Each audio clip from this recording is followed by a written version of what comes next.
Hello everyone, I'm Saket Bajpayee, Director of Prayas Physics Classes, Dehradun. Welcome students, let's begin the fifth lecture of this beautiful chapter, Electric Charges and Field. तो देखिए बच्चों, पिछले lecture में हम लोगों ने पढ़ा था इलेक्ट्रिक डाइपोल के बारे में, तो थोड़ा उसे और रिवाइज कर लेते हैं, ठीक है। तो देखिए बच्चों, यहाँ पर मैंने एक वाटर मॉलिक्यूल को शो करा है और जैसा कि आप जानते हैं कि इसके पास क्या होते हैं, दो हाइड्रोजन एटम होते हैं और एक ऑक्सीजन एटम होता है। और यहाँ पर हम लोग देख पा रहे हैं कि they do not lie on a straight line but form an angle of about 105 degree, जैसा कि बड़े आराम से आप इस डायग्राम में देख पा रहे हैं। तो इस वजह से देखिए बच्चों, यहाँ पर क्या होता है, इस मॉलिक्यूल के पास एक ऑक्सीजन साइड हो जाता है और एक हाइड्रोजन साइड हो जाता है, जैसा कि आप देख पा रहे हैं, ठीक है। अब देखिए बच्चों, इस मॉलिक्यूल के पास हम लोग समझ पा रहे हैं कि 10 इलेक्ट्रॉन है, ठीक है।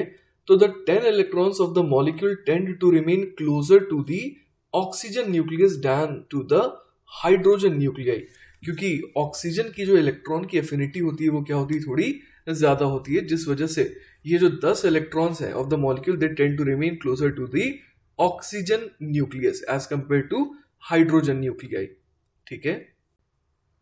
तो इस वजह से बच्चों हम लोग यहाँ पर क्या समझ पा रहे हैं कि जो ऑक्सीजन साइड होगा, है ना, वो स्लाइटली क्या होगा, नेगेटिव होगा as compare to hydrogen side, है ना। और इस वजह से हम लोग देख पा रहे हैं कि क्या क्रिएट हो जाता है, एक electric dipole moment P vector create हो जा रहा है कुछ इस तरीके से, that points along the symmetry axis of the molecule as shown. Clear है ये बात?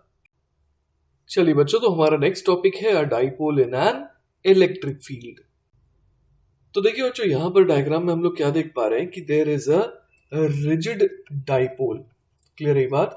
और यहां पर हम लोग क्या देख पा रहे हैं कि एक माइनस क्यू चार्ज है और एक प्लस क्यू चार्ज है, और इनके बीच की जो दूरी है वो कितनी है, इनके बीच की दूरी जो है वो डी है। और जैसा कि मैंने ऑलरेडी कहा कि एक रिजिड डाइपोल है, तो हम लोग समझ पा रहे हैं कि इन दोनों चार्जेस के बीच के सेपरेशन में कोई भी चेंज नहीं आ सकता है, ठीक है। तो देखिए बच्चों, यहां पर हम लोगों ने यूनिफॉर्म इलेक्ट्रिक फील्ड लिया है ना। यहां पर हमने क्या लिया है बच्चों, यूनिफॉर्म इलेक्ट्रिक फील्ड लिया है। क्लियर है ये बात? तो पहला चीज ये कि हम लोगों ने रिजिड डाइपोल लिया, और दूसरी चीज ये कि हमने यूनिफॉर्म इलेक्ट्रिक फील्ड ली है, जिस वजह से आप यहां पर समझ पा रहे हैं कि जो प्लस क्यू वाला चार्ज है उसके ऊपर जो फोर्स लगेगा, है ना, वो कितना लगेगा। तो ये जो फोर्स हम लोग समझ पा रहे हैं ये बराबर हो जाएगा Q इंटू ई के, और जो नेगेटिव क्यू चार्ज है उसके ऊपर भी फोर्स इतना ही लगेगा, Q इंटू ई के बराबर, लेकिन वो लगेगा opposite to the direction of electric field. और यहाँ पर इलेक्ट्रिक फील्ड हम लोगों ने लेफ्ट से राइट की तरफ लिया है, तो हम लोग समझ पा रहे हैं कि प्लस क्यू और माइनस क्यू पे फोर्स की डायरेक्शन क्या होंगी, ठीक है। अब देखिए बच्चों, ये जो पूरा का पूरा सिस्टम है ये शुरुआत में रुका हुआ था, और हम लोग देख पा रहे हैं कि इसके ऊपर अगर फोर्स लग भी रहा है तो वो इक्वल एंड ऑपोजिट लग रहा है, जिस वजह से जो सेंटर ऑफ मास है ना बच्चों, वो स्टेशनरी रहेगा। क्लियर है ये बात? तो देखिए बच्चों, अब तक हम लोगों ने ये सीखा कि जो सेंटर ऑफ मास है वो एक्सेलरेटेड तो नहीं रह सकता, और अगर शुरुआत में रेस्ट पे था तो हमेशा रेस्ट पे ही रहेगा। लेकिन यहां पर हम लोग एक चीज जरूर देख पा रहे हैं कि ये जो क्यूई फोर्सेस हैं, इनकी वजह से क्या हो रहा है कि एक टॉर्क हम लोग देख पा रहे हैं कि लग रहा है इस रिजिड डाइपोल के ऊपर, जो कि इसे किस तरीके से घुमाना चाह रहा है, जो कि इसे हम लोग देख पा रहे हैं क्लॉकवाइज सेंस में घुमाना चाह रहा है। क्लियर है बात? तो यहां पर हम लोग ये टॉर्क कैसे निकालेंगे, तो आइए देखते हैं। लेट अस से कि सेंटर ऑफ मास जो है ना, वो प्लस क्यू से कितनी दूरी पर है, लेट अस से एक्स दूरी पर है, और जो माइनस क्यू है वो लेट अस से कि सेंटर ऑफ मास से कितनी दूरी पर है, तो ऑब्वियसली डी माइनस एक्स दूरी पर हो जाएगा, क्योंकि एक एक्स दूरी पर है और माइनस क्यू और प्लस क्यू के बीच की दूरी कितनी है, डी है। तो देखिए बच्चों, यहां पर अगर सेंटर ऑफ मास के अबाउट हम लोग देखें तो प्लस क्यू पे लगने वाला टॉर्क कितना होगा, तो हम लोग यहां पर समझ पा रहे हैं कि प्लस क्यू पे जो लगने वाला टॉर्क है वो हो जाएगा Q इंटू ई इंटू ये डिस्टेंस कितनी है, x है, और साथ ही साथ हम लोग देख पा रहे हैं कि r वेक्टर और f वेक्टर के बीच में एंगल कितना हो जाएगा, तो वो हो जाएगा थीटा के बराबर। तो यहां पर हमारे को क्या लिखना पड़ेगा, साइन थीटा। अब साथ ही साथ हम लोग ये भी देख पा रहे हैं कि जो नेगेटिव Q है उसके ऊपर भी टॉर्क का सेंस कैसा है, वो क्लॉकवाइज ही है, तो ये दोनों टॉर्क एड अप होंगे, तो कितना लिखेंगे हम लोग, तो Q E x sign theta तो प्लस क्यू पे, और सेंटर ऑफ मास के अबाउट अगर हम लोग देखें तो माइनस क्यू पे लगने वाला टॉर्क कितना हो जाएगा, तो देखिए फोर्स है क्यू ई और डिस्टेंस है डी माइनस एक्स, और यहाँ पर एंगल अगेन हम लोग देख पा रहे हैं कि आर वेक्टर और एफ वेक्टर के बीच में कितना हो जाएगा, तो ये एंगल जो है ये थीटा हो जाएगा। तो यहाँ पर हमें क्या लिखना पड़ेगा, साइन थीटा। ठीक है, तो देखिए बच्चों यहां से हमारे पास नेट टॉर्क कितना आ गया अबाउट सेंटर ऑफ मास, तो वो आ जाएगा Q E x sine theta plus Q E into D minus x sine theta, जो कि हो जाएगा कितने के बराबर, Q E into D sine theta. अब यहाँ पर Q और D को अगर आप क्या कर दें, कंबाइन कर दें, तो हम लोग समझ पा रहे हैं कि टॉर्क का मैग्नीट्यूड कितना आ जाएगा, PE साइन थीटा के बराबर। ठीक है, तो देखिए बच्चों यही सारी बातें यहाँ पर लिखी है कि electrostatic forces act on the charged ends of the dipole, जैसा कि हम लोगों ने यहाँ पर देखा भी था, है ना। Because the electric field is uniform, those forces act in opposite directions, और जिस वजह से क्या हो रहा है कि हम लोग देख पा रहे हैं कि फील्ड यूनिफॉर्म है, इस वजह से net force on the dipole from the field कितनी आ रही है, 0 आ रही है, और सेंटर ऑफ मास जो है वो मूव नहीं कर पा रहा है। क्लियर है ये बात। However the forces on the charged ends do produce a net torque tau vector on the dipole about its center of mass. ठीक है, the center of mass lies on a line connecting the charged ends, obvious सी बात है, at some distance x from one end, जैसा कि हम लोगों ने plus Q से सेंटर ऑफ मास की दूरी को कितना लिया था, x लिया था। ठीक है, और उसी तरीके से दूसरे चार्ज से दूरी कितनी हो जाएगी, d माइनस एक्स हो जाएगी। तो हम लोग टॉर्क का फॉर्मूला जानते ही है, तो उसकी मदद से हमने टॉर्क कितना निकाल लिया, टॉर्क हमने निकाल लिया एफ डी साइन थीटा, जिसको हम लोगों ने और क्या कह दिया था, तो देखिए हम लोगों ने टॉर्क जो है वो क्या निकाल लिया था, टॉर्क हमने निकाला था Q into E into D into sine theta. ठीक है, तो यहाँ पर क्यू ई को अगर मैं फोर्स कह दे रहा हूं, तो यहाँ से टॉर्क और क्या लिखा जा सकता था, एफ डी साइन थीटा, है ना। और अगर क्यू और डी को क्लब कर देंगे तो ये किस में कन्वर्ट हो जाएगा, तो ये कन्वर्ट हो जाएगा पीई साइन थीटा में। क्लियर है ये बात। तो देखिए बच्चों वही बात यहाँ पर लिखी है कि टॉर्क का एक और फॉर्म क्या हो जाएगा, पीई साइन थीटा। और अगर हम लोग वेक्टोरियली लिखें तो टाउ वेक्टर को कैसे लिखा जा सकता है, P vector cross E vector. आप अगर पी क्रॉस ई करके देखेंगे तो आप पाएंगे कि जो टॉर्क की डायरेक्शन हमने सोची थी वही डायरेक्शन आ भी रही है, और मैग्नीट्यूड वाइज ये तो पीई साइन थीटा के बराबर हो ही जा रहा है। क्लियर है ये बात। अब देखिए बच्चों हमने एक बहुत मजेदार चीज देखी यहाँ पर कि डाइपोल मोमेंट की डायरेक्शन कुछ ऐसी थी, इलेक्ट्रिक फील्ड की डायरेक्शन कुछ ऐसी थी। तो इस पे टॉर्क जो लग रहा था वो इनटू द स्क्रीन लग रहा था, मतलब वो क्लॉकवाइज सेंस का लग रहा था। क्लियर है ये बात। तो बेसिकली ये जो इलेक्ट्रिक फील्ड टॉर्क लगाती है वो कुछ इस तरीके से लगाती है ना, ताकि ये जो डाइपोल है क्या हो जाए, इलेक्ट्रिक फील्ड के साथ अलाइन होना चाहे। क्लियर है ये बात। तो वही लिखा है the dipole is being torqued into alignment. ठीक है, तो वही चीज देखिए बच्चों यहां पर लिखी है कि the torque acting on a dipole tends to rotate P vector into the direction of field E vector, thereby reducing theta. Clear है बात। अब जो हमने डायग्राम अभी अभी देखा था उसमें टॉर्क का सेंस कैसा आ रहा था, क्लॉकवाइज आ रहा था ना, तो वही लिखा है सच रोटेशन इज क्लॉकवाइज। अब लेकिन हम लोगों ने पहले रोटेशन में ये पढ़ रखा है कि अगर कोई टॉर्क कैसा हो, क्लॉकवाइज सेंस में रोटेट करवाना चाह रहा हो, तो उसके लिए हम लोग क्या इंक्लूड कर सकते हैं, माइनस साइन। ठीक है, तो यहां पर जो है हम लोग क्या यूज कर सकते हैं, हम लोग यहां पर माइनस पीई साइन थीटा का यूज कर सकते हैं टू राइट द टॉर्क। ये माइनस साइन हमारे को क्या याद दिलाएगा कि यहां पर जो टॉर्क लग रहा है वो कैसा है, वो क्लॉकवाइज सेंस में है। ठीक है, तो बाय कन्वेंशन हम लोग एंटी क्लॉकवाइज सेंस वाले टॉर्क को क्या लेते थे, पॉजिटिव, और क्लॉकवाइज को नेगेटिव। ठीक है, चलिए बच्चों तो हमारा नेक्स्ट टॉपिक है potential energy of an electric dipole. तो देखिए बच्चों अभी अभी हम लोगों ने देखा था कि एक रिजिड डाइपोल को अगर आप एक्सटर्नल इलेक्ट्रिक फील्ड में रखते हैं, है ना, सच दैट कि वो कुछ एंगल बना रहा होता है फील्ड के साथ, तो हम लोगों ने क्या देखा था कि उसके ऊपर एक टॉर्क लगता है, और वो टॉर्क उसे क्या करवाना चाहता है, फील्ड के साथ अलाइन करवाना चाहता है। तो इस प्रोसेस में हम लोग समझ पा रहे हैं कि अगर टॉर्क लगेगा तो उसके पास रोटेशनल काइनेटिक एनर्जी भी आ जाएगी। क्लियर है बात। तो इसका मतलब ये हो गया बच्चों कि there must be some potential energy associated with the orientation of an electric dipole. जो पोटेंशियल एनर्जी फिर किस में कन्वर्ट होने लगती है, काइनेटिक एनर्जी में। ठीक है, तो देखिए बच्चों वही यहां पर लिखा है कि potential energy can be associated with the orientation of an electric dipole in an electric field.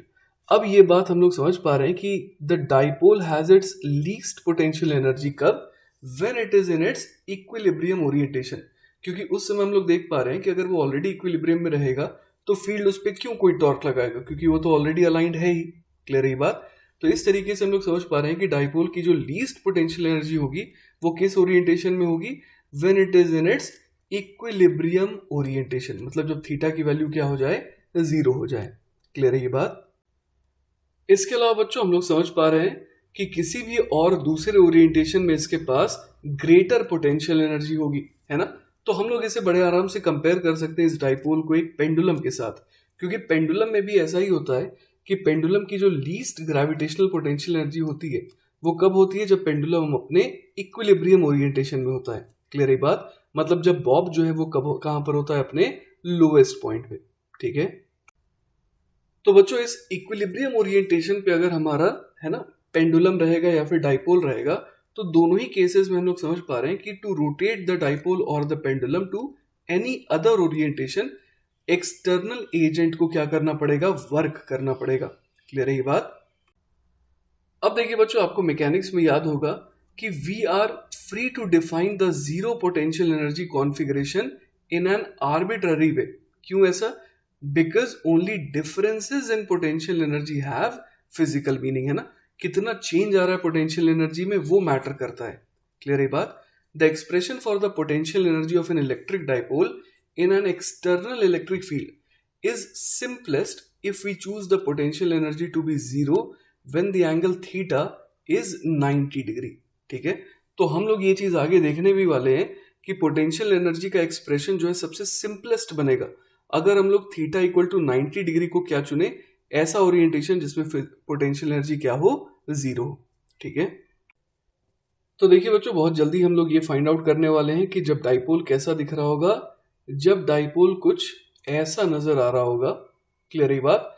तो इस ओरिएंटेशन में हम लोग समझ पा रहे हैं कि जो डाइपोल मोमेंट है ना, जो डाइपोल मोमेंट है वो ऐसा दिख रहा होगा, है ना, और इलेक्ट्रिक फील्ड के साथ वो कितना एंगल बना रहा होगा, 90 डिग्री। तो इस ओरिएंटेशन के करस्पॉन्डिंग हम लोग पोटेंशियल एनर्जी को क्या कहेंगे, 0 कहेंगे। तो उस केस में हम लोग देखने वाले हैं कि जो potential energy as a function of theta आएगा वो क्या आएगा, बहुत ही सिंपल आएगा।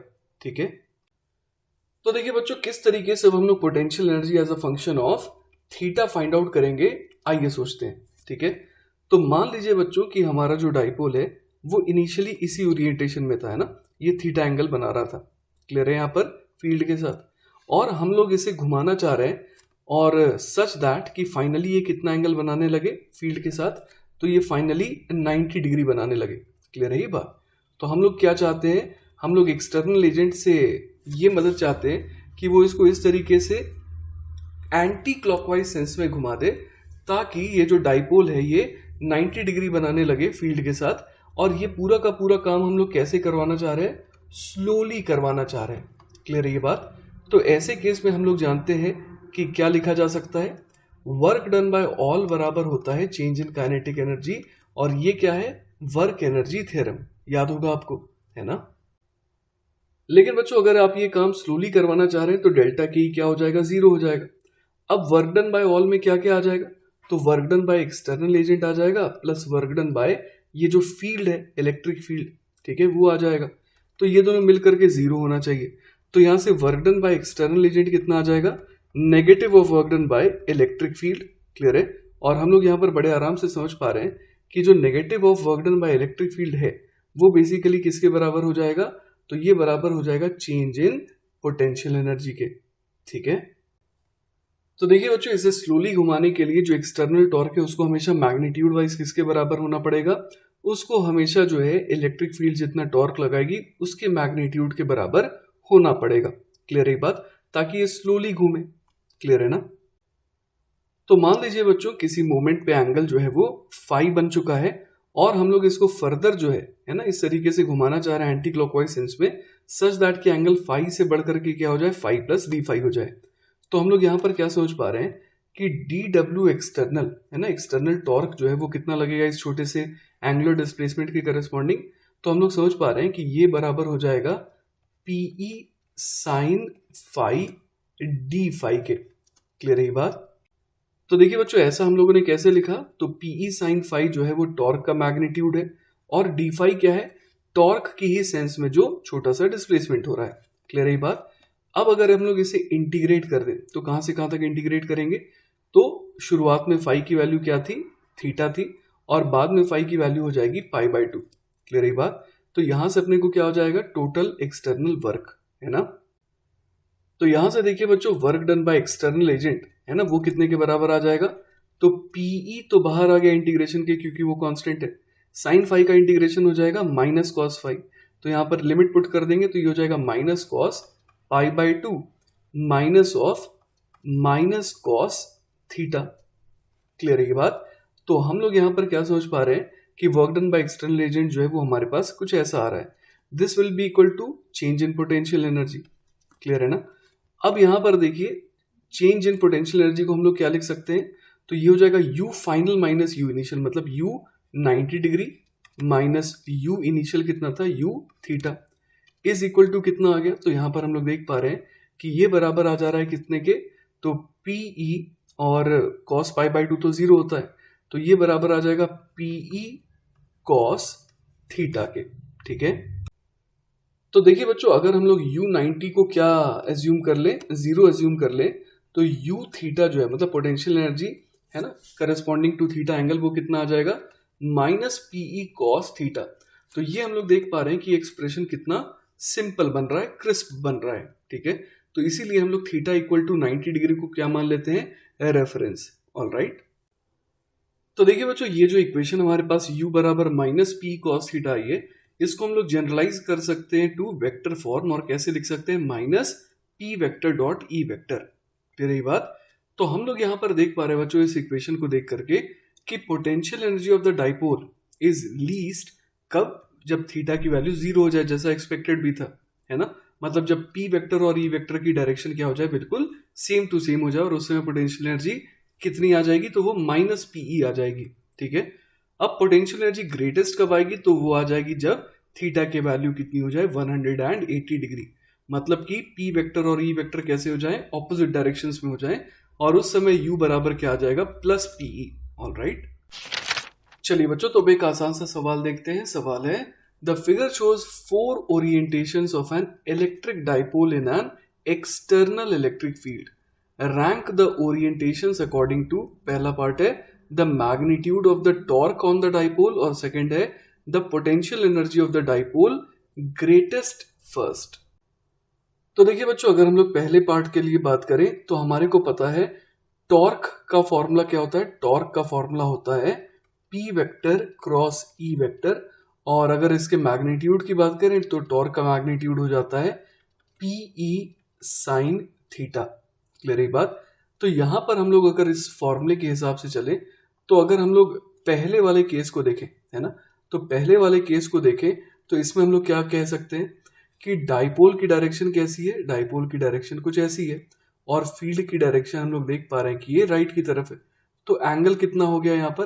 तो एंगल हो गया इनके बीच पाई माइनस थीटा। तो पहले केस में टॉर्क का मैग्नीट्यूड कितना आ जाएगा? टाउ 1, तो वो आ जाएगा PE sine of pi minus theta, जो कि क्या बन जाएगा? जो कि बन जाएगा पीई साइन थीटा के बराबर। क्लियर है बात? अब अगर सेकंड वाले डायग्राम को देखें, तो सेकंड वाले डायग्राम के लिए हम लोग देखिए क्या देख सकते हैं यहाँ पर कि डाइपोल की डायरेक्शन कुछ ऐसी है ना, और इलेक्ट्रिक फील्ड के साथ वो थीटा एंगल बना रहा है। तो सेकंड केस में टाउ 2 हम लोग बड़े आराम से कह सकते हैं कि वो भी हो जाएगा पीई साइन थीटा।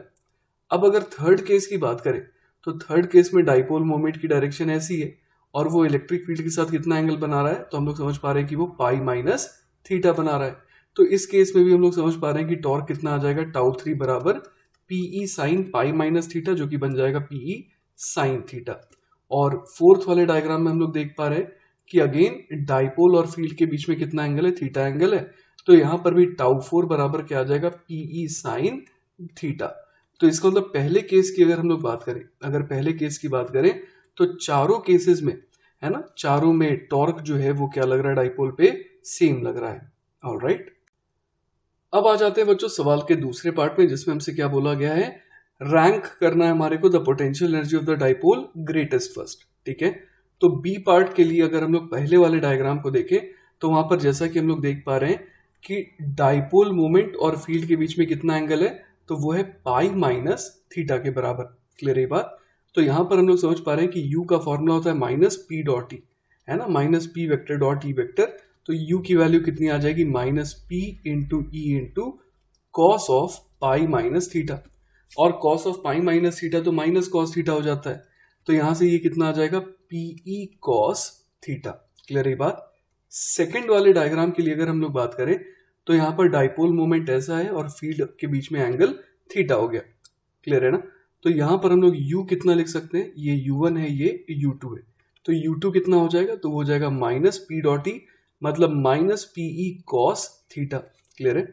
अब अगर थर्ड वाले डायग्राम के लिए बात करें तो इस बार फिर से हम लोग देख पा रहे हैं कि जो फील्ड है ना, और जो डाइपोल है उनके बीच में पाई माइनस थीटा है, तो इसका मतलब ये हो गया कि u3 कितना हो जाएगा, तो u3 u1 के बराबर आ जाएगा। और फोर्थ वाले केस में हम लोग फिर से क्या देख पा रहे हैं, डाइपोल और फील्ड के बीच में थीटा एंगल है, जो कि u2 वाला केस था, तो u4 will be equal to u2। Clear है बात। तो हमारा फाइनल आंसर क्या हो जाएगा, तो सबसे पहले अपने को सबसे ज्यादा वाला लिखना है, तो हम लोग देख पा रहे हैं कि ये जो पीई कॉस थीटा है वो obviously minus PE cos theta से क्या होगा, ज्यादा होगा। तो इस वजह से हम लोग यहाँ पर कह देंगे u1 बराबर u3, but both of them will be greater than किसके, तो u4 किसके बराबर है, u2 के बराबर है। ठीक है, चलिए बच्चों, तो नेक्स्ट सवाल देखते हैं। अगला सवाल है, a neutral water molecule H2O in its vapor state has an electric dipole moment of magnitude 6.2 into 10 to the power minus 30 coulomb metre. अब सवाल में 3 पार्ट है। सबसे पहले हम लोग पहले पार्ट को करेंगे। पहला पार्ट है, how far apart are the molecules centres of positive and negative charge. तो देखिए बच्चों, जैसा कि हम लोग देख पा रहे हैं यहाँ पर water molecule in its vapour state, उसके बारे में हमारे को जानकारी दी हुई है कि उसका इलेक्ट्रिक डाइपोल मोमेंट कितना है, तो वो 6.2 into 10 to power minus 30 coulomb metre का है। ठीक है, तो P की वैल्यू हम लोग लिख देते हैं यहाँ पर 6.2 into 10 to the power minus 30 coulomb metre. अब हमसे पूछा गया है कि molecules centres of positive and negative charges, है ना, ये कितने दूरी पर होंगे। तो हम लोग जानते हैं बच्चों कि ये जो पूरा का पूरा मॉलिक्यूल है, इसमें 10 इलेक्ट्रॉन होते हैं और साथ ही साथ 10 प्रोटॉन्स भी होते हैं, क्योंकि ये पूरा का पूरा होता तो न्यूट्रल है। क्लियर है बात। तो हम लोग यहाँ पर ये समझ पा रहे हैं कि अगर 10 इलेक्ट्रॉन है और 10 प्रोटॉन है और डाइपोल मोमेंट हमारे को दे ही रखा है, तो बड़े आराम से हम लोग यहाँ पर क्या निकाल सकते हैं, हम लोग यहाँ पर निकाल सकते हैं इनके बीच की दूरी। ठीक है, तो जैसा कि बच्चों हम लोग फॉर्मूला जानते हैं, P इज इक्वल टू क्या होता है, Q इंटू डी के बराबर होता है। तो यहां से हम लोग समझ पा रहे हैं कि D की वैल्यू जो है वो कितनी आ जाएगी, तो वो P अपॉन Q के बराबर आ जाएगी, मतलब कि 6.2 into 10 to the power minus 30 coulomb metre, divided by, किससे डिवाइड करना होगा, चार्ज से, जो कि कितना है, तो हम लोग समझ पा रहे हैं कि 10 इलेक्ट्रॉन्स और 10 प्रोटॉन्स है, तो यहाँ पर Q की वैल्यू हम लोग को लिखनी पड़ेगी 10 इंटू 1.6 इंटू 10 की पावर माइनस 19 कूलम। क्लियर है बात। तो यहां से जो D की वैल्यू आ जाएगी वो आ जाएगी 3.9 पिकोमीटर के। ठीक है, चलिए बच्चों, तो अब आ जाते हैं सवाल के दूसरे पार्ट में, जिसमें पूछा गया है, if the molecule is placed in an electric field of 1.5 into 10 to the power 4 newton per coulomb, what maximum torque can the field exert on it. तो देखिए बच्चों, हम लोग जानते हैं कि टॉर्क का फॉर्मूला क्या होता है, तो टॉर्क वेक्टर का फॉर्मूला होता है P vector cross E vector. अब टॉर्क का मैग्नीट्यूड कितना हो जाएगा, तो वो हो जाएगा PE साइन थीटा, है ना। अब अगर अपने को टॉर्क मैक्सिमम चाहिए तो टाउ मैक्स की वैल्यू क्या हो जाएगी, तो जब साइन थीटा 1 हो जाए, that is tau max will be equal to PE के बराबर। ठीक है, तो हमारे को ऑलरेडी P दे रखा है कितना, 6.2 into 10 to the power minus 30 coulomb metre. ठीक है, और E कितना दे रखा है अपने को, ये दे रखा है 1.5 into 10 to the power 4। Clear है बात। तो यहां से हम लोग देख पा रहे हैं कि टॉर्क कितना आ जाएगा, आइए कैलकुलेट करते हैं। तो यहां पर देखिए बच्चों, कैलकुलेट करके जवाब आ जाएगा 9.3 into 10 to the power minus 26, और यहाँ पर सब कुछ हमने SI यूनिट में रखा है, तो टॉर्क भी किस में आएगा, SI यूनिट में आएगा, दैट इज न्यूटन मीटर। ठीक है, चलिए बच्चों, तो अब हम लोग आ जाते हैं सवाल के तीसरे पार्ट में, जिसमें हमसे पूछा गया है, how much work must an external agent do to rotate this molecule by 180 degree in this field starting from its fully aligned position for which theta बराबर 0। तो देखिए बच्चों, हमारे को सिंपली ये कहा गया है कि एक्सटर्नल एजेंट कितना वर्क करेगा अगर हम लोग इस डाइपोल को रोटेट करवा रहे हैं, कहां से, फुली अलाइंड पोजीशन से किस पोजीशन में, 180 डिग्री जब ये बनाए फील्ड के साथ। क्लियर है ना? तो हम लोग यहाँ पर समझ पा रहे हैं कि खाली ओरिएंटेशन को चेंज करना है, इसका मतलब डेल्टा के को हम लोग क्या ले सकते हैं, 0 ले सकते हैं। तो ऐसे केस में work done by external agent किसके बराबर आ जाएगा, चेंज इन पोटेंशियल एनर्जी के बराबर आ जाएगा। ठीक है, तो यहाँ पर work done by external agent को क्या लिख देंगे, u 180 डिग्री, क्योंकि फाइनली 180 डिग्री बन रहा है, माइनस u 0 डिग्री, और u का फॉर्मूला हमें पता है माइनस पीई कॉस थीटा होता है। तो देखिए बच्चों, यहां पर हमारे पास क्या आ जाएगा, u 180 डिग्री को हम लोग लिख सकते हैं minus PE cos 180 degree, minus यहां पर आ जाएगा minus PE cos 0 degree. Clear है ये बात? तो चलिए इसे बच्चों फर्दर हम लोग सॉल्व करते हैं। तो हम लोग जानते हैं cos 180 डिग्री की वैल्यू क्या हो जाती है, -1। तो ये क्या हो जाएगा, पीई, और ये क्या हो जाएगा प्लस पीई, मतलब ये हो गया ट्वाइस ऑफ पीई के बराबर। ठीक है, तो बस देखिए बच्चों, अगर इसमें वैल्यू पुट कर देंगे तो ये आ जाएगा 1.9 इंटू 10⁻⁻25 जूल के बराबर, और यही हो जाएगा हमारा फाइनल आंसर।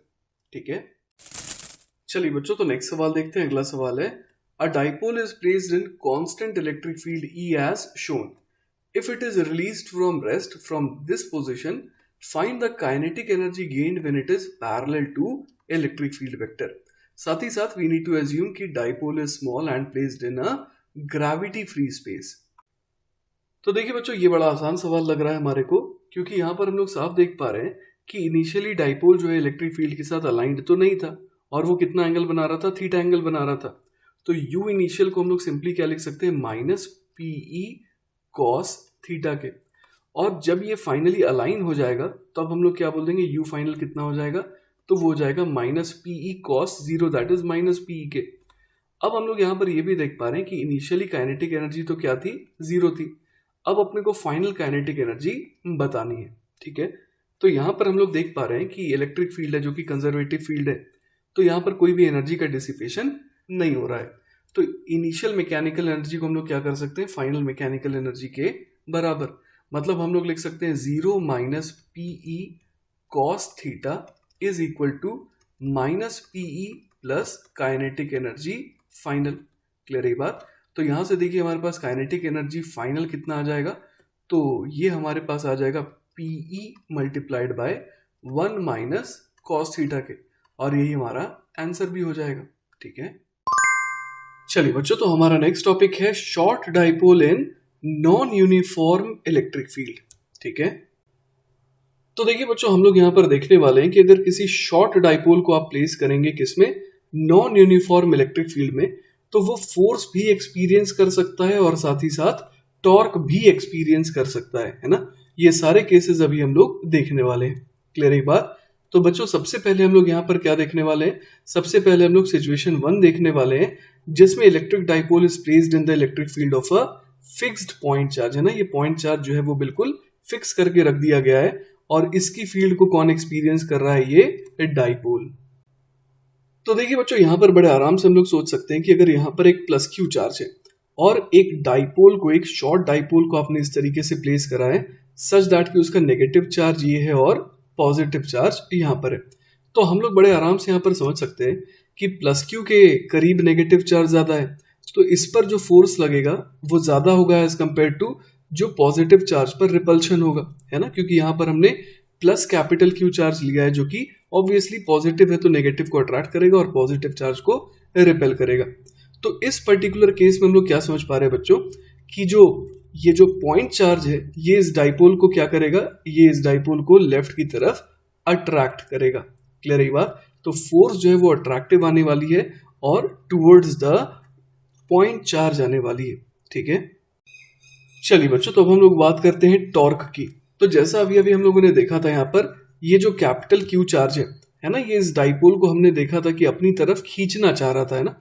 इस तरीके से ये डाइपोल अलाइंड है कि हम लोग समझ पा रहे हैं कि इस डाइपोल को ये क्या करना चाह रहा है, अपनी तरफ सिर्फ खींचना चाह रहा है।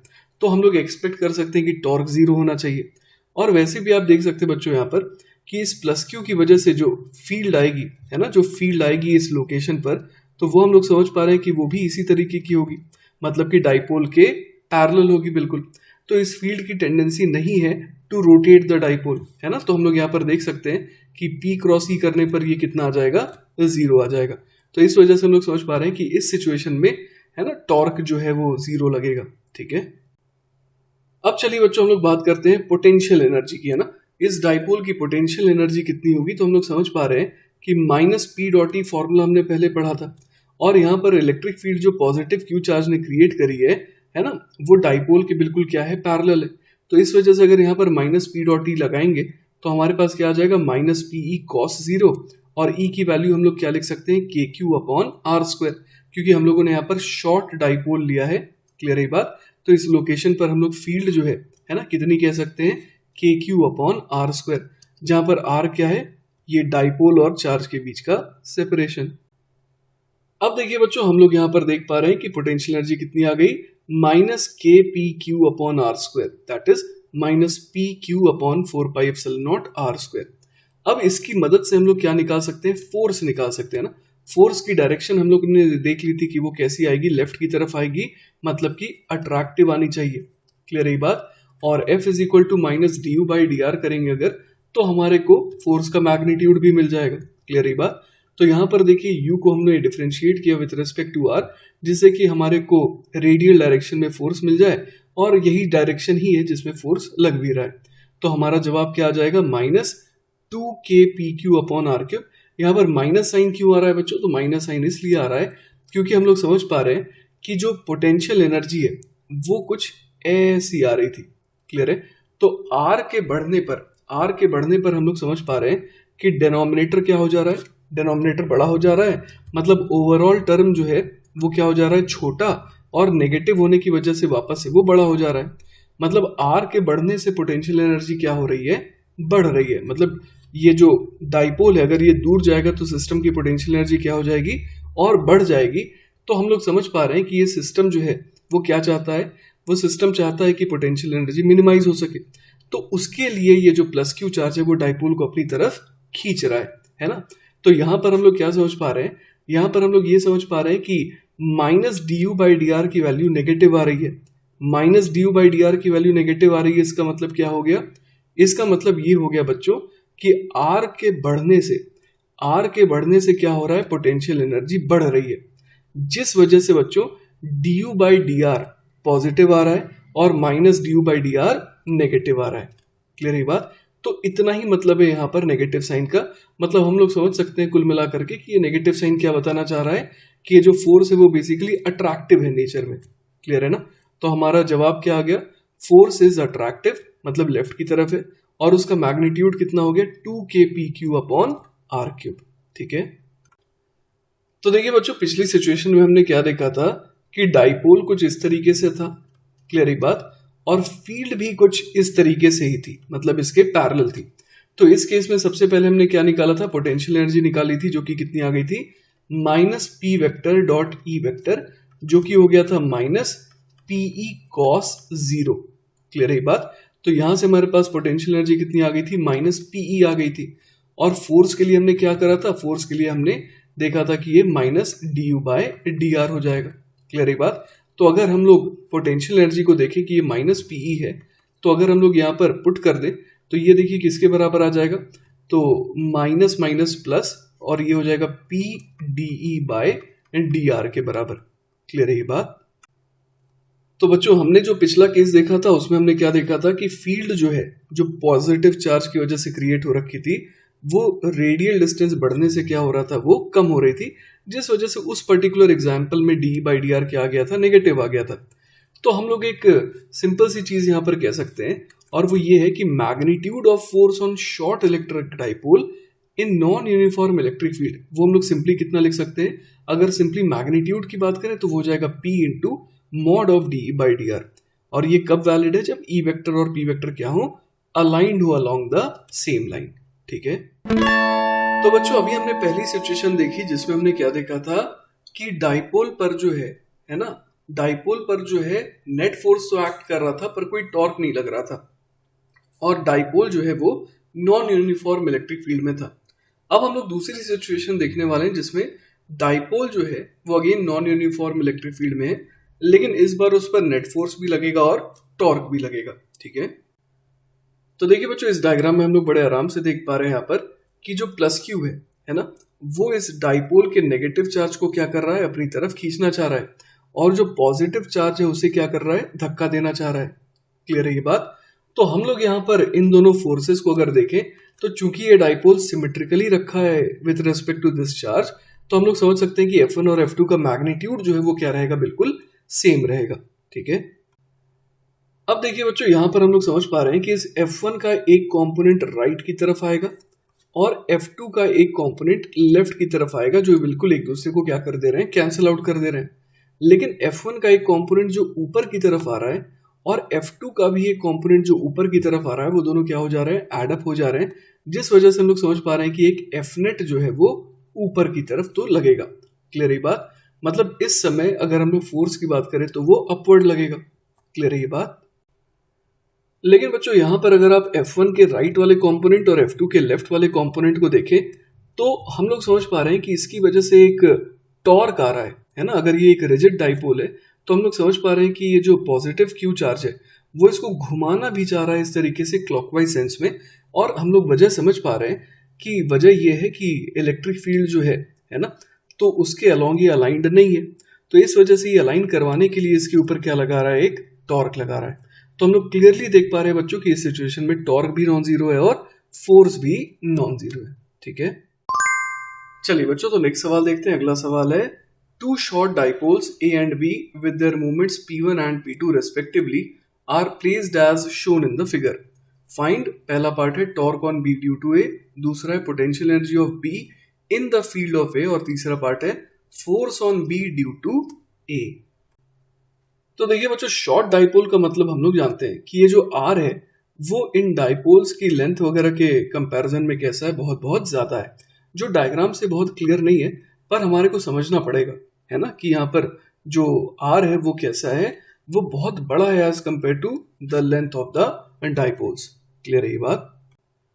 तो देखिए बच्चों, सबसे पहले हम लोग यहाँ समझ सकते हैं कि एक नेगेटिव चार्ज यहाँ, एक पॉजिटिव चार्ज यहाँ है, एक नेगेटिव चार्ज यहाँ, एक पॉजिटिव चार्ज यहाँ पर है। तो अगर हम लोग यहाँ पर सोचें कि जो डाइपोल 1 है ना, और जो डाइपोल 2 है, इनका इंटरेक्शन कैसा है, मतलब कि अगर हम लोग B पे बात करें, है ना, अगर B पे बात करें, ये हमारा B वाला डाइपोल है और ये A डाइपोल है, तो B डाइपोल पे हम लोग देखना चाहते हैं कि कैसा फोर्स लगेगा। तो इस प्लस क्यू की वजह से इसके ऊपर लगेगा सबसे पहले एक राइट की तरफ फोर्स, और इस प्लस क्यू की वजह से इस नेगेटिव चार्ज पे कैसा लगेगा, एक इस तरफ इस तरीके का अट्रैक्टिव फोर्स। अब अगर इस नेगेटिव चार्ज की वजह से देखें तो वो इस नेगेटिव चार्ज को इस तरीके से रिपेल करेगा और पॉजिटिव चार्ज को इस तरीके से अट्रैक्ट करेगा। तो हम लोग यहाँ पर समझ पा रहे हैं कि ये वाला जो मैग्नीट्यूड है ये इस मैग्नीट्यूड के कंपैरिजन में क्या है, ज्यादा है, क्योंकि डिस्टेंस का फैक्टर आ जा रहा है। क्लियर है? तो बड़े आराम से हम लोग यहाँ पर ये देख सकते हैं कि जो नेट फोर्स है वो किधर आ रहा है, टूवर्ड्स राइट आ रहा है। क्लियर है बात? मतलब हम लोग समझ पा रहे हैं कि जो A डाइपोल है वो B डाइपोल को क्या करना चाह रहा है, धक्का देना चाह रहा है राइट की तरफ, और कोई घुमाने वाली टेंडेंसी यहाँ पर अपने को नजर नहीं आ रही है। ठीक है, तो चलिए बच्चों, अब एक एक करके इन तीनों पार्ट को सॉल्व करते हैं मैथमेटिकली। तो पहले पार्ट में हमें निकालना है torque on B due to A। तो हम लोग यहाँ पर समझ पा रहे हैं कि A जो डाइपोल है वो कुछ ऐसा है, और इसके लिए हम लोग समझ पा रहे हैं कि जो B डाइपोल है उसकी लोकेशन कैसी बन जा रही है, इक्वेटोरियल। तो यहाँ पर फील्ड हम लोग कैसी समझ रहे आएगी, वो कुछ इस तरीके की आएगी, anti parallel as compare to dipole. ठीक है, तो हम लोग ये A डाइपोल के कंपैरिजन में बोल रहे हैं कि एंटी पैरेलल है। ठीक है, अब डाइपोल B जो है उसके रेस्पेक्ट में भी ये फील्ड कैसी हो गई, एंटी पैरेलल हो गई। क्लियर है बात? तो हम लोग अगर टॉर्क की बात करें तो यहाँ पर अगर P क्रॉस E करें, मतलब कि P2 vector cross E1 vector, मतलब E1 वेक्टर का मतलब क्या हो गया, फील्ड ड्यू टू E1, मतलब कि ये जो P1 है उसकी वजह से फील्ड। तो यहां पर हम लोग समझ पा रहे हैं कि ये क्या आ जाएगा, ये 0 आ जाएगा, क्योंकि P2 वेक्टर और E1 वेक्टर के बीच में एंगल कितना है, 180 डिग्री है। ठीक है, अब बच्चों अगर हम लोग सेकेंड पार्ट की बात करें तो यहां पर हम लोग समझ पा रहे हैं कि डाइपोल मोमेंट P2 वेक्टर ऐसा है और E1 वेक्टर मतलब फील्ड ड्यू टू 1 ऐसी है। तो यहां पर हम लोग पोटेंशियल एनर्जी क्या लिखेंगे, तो U बराबर हो जाएगा minus P2 vector dot E1 vector. ठीक है, तो यहां पर क्या लिख देंगे हम लोग, यहां पर हम लोग लिख देंगे माइनस P2 इंटू E1 कितना हो जाएगा, तो ये हो जाएगा K P1 upon R cube, और साथ में cos 180 डिग्री भी आ जाएगा। क्लियर है ये बात, cos 180 डिग्री जो कि -1 होता है।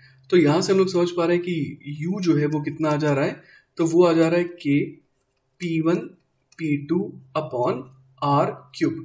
ठीक है, अब बच्चों अगर तीसरे पार्ट की बात करें तो ऑलरेडी हम लोगों ने डायरेक्शन देख लिया था कि यहाँ पर जो नेट फोर्स आएगा वो कैसा आएगा, नेट फोर्स जो है वो राइट की तरफ आएगा, धक्के वाला आएगा।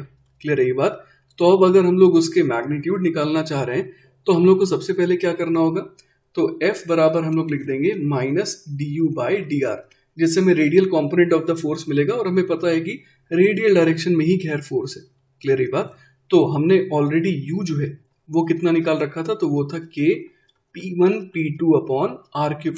तो अगर हम लोग इसे डिफरेंशिएट करेंगे तो क्या आ जाएगा, तो यहाँ पर सबसे पहले माइनस लिख देते हैं, फिर k p1 p2 ये तो एज इट इज रह जाएगा, r की पावर -3 का डिफरेंशिएशन हो जाएगा -3 अपॉन r की पावर 4। क्लियर है बात। तो यहाँ से क्या आ गया, ये आ गया 3k p1 p2 upon r की पावर 4 आ गया। क्लियर है बात। तो हम लोग समझ पा रहे हैं यहाँ पर कि फोर्स जो है वो पॉजिटिव आ रहा है, इसका मतलब ये कैसा है, रिपल्सिव है। ठीक है, चलिए बच्चों तो नेक्स्ट सवाल देखते हैं। अगला सवाल है, two short dipoles are placed as shown in the figure, find first part is torque upon 1 due to 2 and second part is potential energy of 1 in the field of 2। तो देखिए बच्चों इस सवाल में हमारे को समझ में आ रहा है कि सेकंड डाइपोल की वजह से फर्स्ट डाइपोल के साथ क्या हो रहा है वो हमारे को निकालना है। तो अगर हम लोग फोर्स के एटलीस्ट डायरेक्शन के बारे में बात करना चाहें तो वो हम लोग बड़े आराम से कर सकते हैं। जैसे ये नेगेटिव चार्ज है, ये पॉजिटिव चार्ज है, ये नेगेटिव चार्ज होगा और ये पॉजिटिव चार्ज होगा, ये मैंने कहा based on the direction of dipole. ठीक है, अब बच्चों बड़े आराम से हम लोग समझ पा रहे हैं कि इस नेगेटिव चार्ज की वजह से क्या हो रहा होगा। तो इस नेगेटिव चार्ज की वजह से हम लोग समझ पा रहे हैं कि वो इस नेगेटिव चार्ज को रिपेल कर रहा होगा कुछ इस तरीके से, और ये नेगेटिव चार्ज जो है हम लोग समझ पा रहे हैं कि इस पॉजिटिव चार्ज को क्या कर रहा होगा, उतने ही मैग्नीट्यूड के फोर्स से अट्रैक्ट कर रहा होगा। क्लियर है ये बात। तो इन दोनों फोर्सेस का रिजल्टेंट हम लोग क्या समझ पा रहे हैं बच्चों, किधर को आएगा, तो इन दोनों फोर्सेस का रिजल्टेंट नीचे की तरफ आएगा, क्योंकि आप बड़े आराम से देख पा रहे हैं कि इसका एक कंपोनेंट इधर को आएगा, एक कंपोनेंट इधर को आएगा, इसका भी एक कंपोनेंट इधर को आएगा और एक कंपोनेंट इधर को आएगा। लेकिन हम लोग समझ पा रहे हैं कि लेफ्ट और राइट वाले कंपोनेंट क्या होंगे, बिल्कुल मैग्नीट्यूड वाइज सेम होंगे और ये कैंसिल आउट हो जाएंगे। क्लियर है ये बात। इसी तरीके से बच्चों अगर अब हम लोग इस प्लस क्यू की वजह से बात करें कि क्या इफेक्ट पड़ रहा है, तो हम लोग समझ पा रहे हैं कि इस नेगेटिव चार्ज को वो क्या करेगा, वो अट्रैक्ट करेगा कुछ इस तरीके से, और हम लोग ये भी समझ पा रहे हैं बच्चों कि वो इस पॉजिटिव चार्ज को क्या करेगा, रिपेल करेगा। लेकिन हम लोग समझ पा रहे हैं कि ये पॉजिटिव चार्ज थोड़ा दूर है एज कंपेयर टू ये जो पहले वाला नेगेटिव चार्ज था। क्लियर है बात। तो हम लोग यहाँ पर ये चीज फील कर पा रहे हैं कि इन दोनों फोर्सेस का रिजल्टेंट आएगा तो ऊपर की तरफ, लेकिन ये मैग्नीट्यूड में थोड़ा छोटा होगा, ये जो पिछला वाला रिजल्टेंट डाउनवर्ड फोर्स आ रहा था। क्लियर है बात। तो इस वजह से हम लोग समझ पा रहे हैं कि जो नेट फोर्स आएगा due to P2 on P1 वो किधर आएगा, तो F नेट जो है हम लोग समझ पा रहे हैं नीचे की तरफ ही आएगा। क्लियर है बात। इसके अलावा बच्चों जो P2 वेक्टर की वजह से P1 वेक्टर पे लगने वाले राइट और लेफ्ट की तरफ वाले जो कंपोनेंट्स है, क्लियर है बात, तो हम लोग इन दोनों कंपोनेंट्स को अगर देखें तो इसकी वजह से हम लोग क्या समझ पा रहे हैं कि इस डाइपोल पर एक टॉर्क भी लगना चाहिए जो कि इसे क्लॉकवाइज घुमाना चाहिए। क्लियर है बात। ये चीज बच्चों वैसे भी एक्सपेक्टेड थी, क्योंकि P2 की वजह से जो P1 की लोकेशन है वो एक्सियल पोजीशन होगी और यहाँ पर फील्ड की डायरेक्शन कुछ ऐसी आएगी। तो हम लोग समझ पा रहे हैं कि P1 पर क्लॉकवाइज सेंस में टॉर्क लगना भी चाहिए था, ताकि ये फील्ड के अलॉन्ग इसे क्या करे, अलाइन करवाना चाहे। ठीक है, तो देखिए बच्चों फील्ड ड्यू टू E2 जो है वो हम लोग जानते हैं वो कितनी आ जाएगी, तो एक्सियल पॉइंट पे फील्ड का फॉर्मूला हो जाएगा 2K P2 bye R cube. Clear है बात। और साथ ही साथ P1 और E2 के बीच में 90 डिग्री का एंगल है, तो हम लोग यहाँ पर टॉर्क का मैग्नीट्यूड कितना लिख सकते हैं, तो वो हो जाएगा 2K P2 upon R cube multiplied by P1, क्योंकि यहाँ पर 90 डिग्री का एंगल है। क्लियर है बात। अब लेकिन बच्चों अगर हम लोग पोटेंशियल एनर्जी की बात करें तो यहाँ पर हम लोग क्या लिख देंगे, पोटेंशियल एनर्जी क्या हो जाएगी, तो वो हो जाएगी -P1 vector dot E2 vector. लेकिन यहाँ पर P1 वेक्टर और E2 वेक्टर के बीच में 90 डिग्री होने की वजह से ये 0 हो जाएगा। ठीक है, चलिए बच्चों, तो हमारा नेक्स्ट टॉपिक है dipole oscillation in uniform electric field. तो देखिए बच्चों, हम लोग जानते हैं कि अगर एक इलेक्ट्रिक डाइपोल को आप रखेंगे किसमें, यूनिफॉर्म इलेक्ट्रिक फील्ड में, तो वो एक्सपीरियंस करता है एक torque given by tau equal to P sine theta. और हमने देखा था कि थीटा इक्वल टू 0 और 180 डिग्री पर वो इक्विलिब्रियम में रहता है, लेकिन थीटा इक्वल टू 0 पर वो स्टेबल इक्विलिब्रियम में रहेगा। थीटा इक्वल टू 0 पर वो कैसे इक्विलिब्रियम में रहेगा बच्चों, स्टेबल इक्विलिब्रियम में रहेगा। और अगर आप इस पोजीशन से इसको थोड़ा भी डिस्टर्ब करेंगे, जैसे यहाँ पर डिस्टर्ब करा गया है, तो हम लोग समझ पा रहे हैं कि एक फोर्स ऐसा लगेगा, एक फोर्स ऐसा लगेगा, जिस वजह से टॉर्क जो है वो कुछ इस सेंस का आएगा, जो कि इसको वापस इसी ओरिएंटेशन में लाना चाहेगा।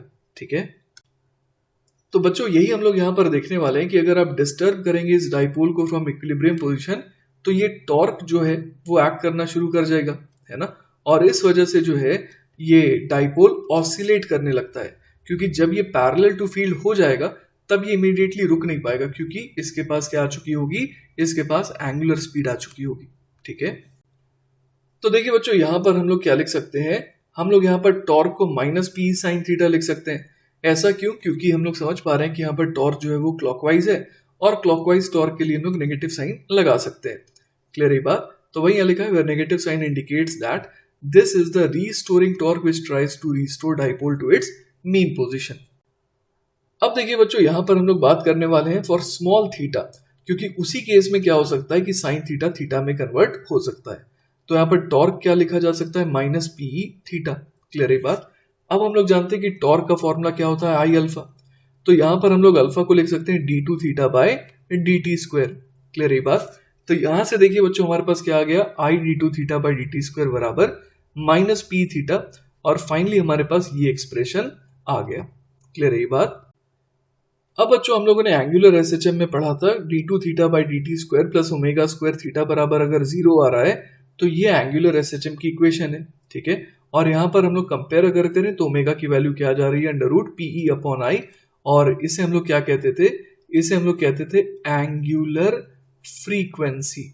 क्लियर है बात। तो ये था एंगुलर फ्रीक्वेंसी, जो कि इस बार कितना आ रहा है, under root PE upon I आ रहा है। तो हमने ये देखा कि dipole will execute angular SHM, है ना, कब, अगर आप क्या देंगे इसे, small angular displacement from its mean position, और अकॉर्डिंगली टाइम पीरियड कितना आ जाएगा, तो आ जाएगा 2 pi under root I by PE, है ना, by using the formula 2 pi by omega, और इसी का रेसिप्रोकल फ्रीक्वेंसी हो जाएगा। क्लियर है। तो इसी के साथ बच्चों हमारा ये लेक्चर खत्म हो जाता है। आई होप कि आपको सारी चीजें अच्छे से समझ में आई होंगी। इन केस अगर कोई डाउट रह जाता है, then feel free to contact me, I will be very happy to help you. Take care बच्चों, बाय बाय।